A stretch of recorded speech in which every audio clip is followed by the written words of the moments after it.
What do you want this album to tell the world? It's a big question to ask a bunch of dumbasses making jam rock, you know what I mean? Ladies and gentlemen, welcome back to Who Made It? Hey Mario, thank you for coming on to the show. Thanks, man. Absolutely. Appreciate it. He is the bassist of the incredible Toronto band Phantasia. Tell the audience a little bit more about your album. I've been here before, came out earlier this year. We've been writing it for eternity because some of those songs originate from Ethan, our guitarist, vocalist, and band leader, originate from his solo career. And that's actually how I met him. So I played in Ethan's solo band for 2.5 years or so. The band is me, Ethan, and Mike. Mike's our drummer. He's a wonderful guy. He's an animal, probably the best musician in the band, to be honest. Yeah, he's a jazz trained. Ethan's a jazzy guy too. I'm the only just random idiot in the band. And so you feel jazz influence in it. And yeah, so that's the record. I've been here before. It's 12 songs. I'm very proud of it. I'm very proud for what comes after it too. Where did the album come from? What album inspired it? A song? Ethan and I are very different people musically. He comes from a background of what I would consider like really well-written pop rock. Michael Jackson's one of his favorite artists of all time. Loves the Beatles and loves Paul McCartney's solo career. He maybe likes that more than the Beatles themselves. We knew we wanted something that represented sort of a nostalgic deja vu sense of feeling because Ethan was watching Twin Peaks.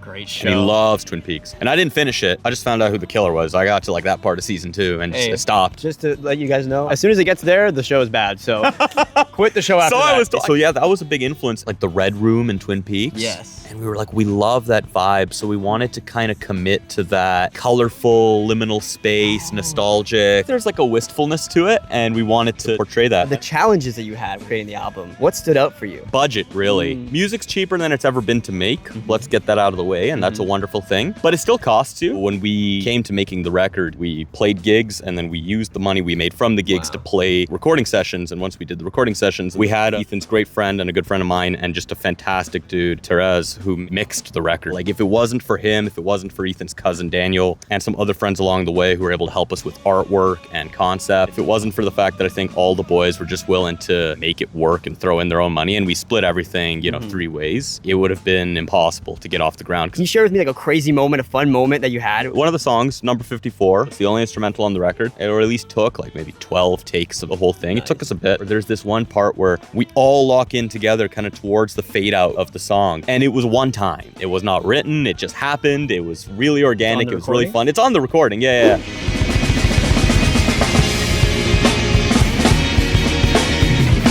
And then I remember live, we would actually try to do it deliberately and we couldn't do it justice because it just happened in the moment. Nice. I think like we made a mistake, but it was a beautiful mistake. Let's say somebody listened to your album, they loved it, and they really want to make something like it. What would you tell that young creator? I think the most important thing you need to do is you need to find somebody like-minded. They don't have to have your taste, they just have to have your desires, and you need to start playing with them immediately. I think one thing that got me there fairly quick was that within the first few months of playing bass, almost a decade ago, I just joined my high school jazz band, started joining bands, started playing with people. I lied. I was like, yeah, I've been playing for 2 years. And then they let me in. And then I was like, trying to sight read shit that I could not sight read. And I faked it till I made it. And I played with people that were better than me. And so I built up a really good rapport with people and an ability to kind of improvise and learn and play different genres and styles. The more comfortable you feel playing with other people, the easier it'll be for you to actually expand on your ideas and put them out there. Ultimately, it's all just good hang. Like there's a lot of fantastic musicians out there, but the ones that are just genuinely nice people are the ones that you're going to want to work with. And they're the ones that are going to get asked back on projects and they're going to find themselves stumbling into cool things. So you build that network and you just try to have fun with it and you recognize that music is like any art. It's a people first thing. And I think that's tough to come to terms with because I think you get into music because you like playing it and you like writing it. And then there's that comedic moment where you realize pretty quick on that other than when you're on stage or in studio or rehearsing, the rest of the job, so to speak, is kind of just networking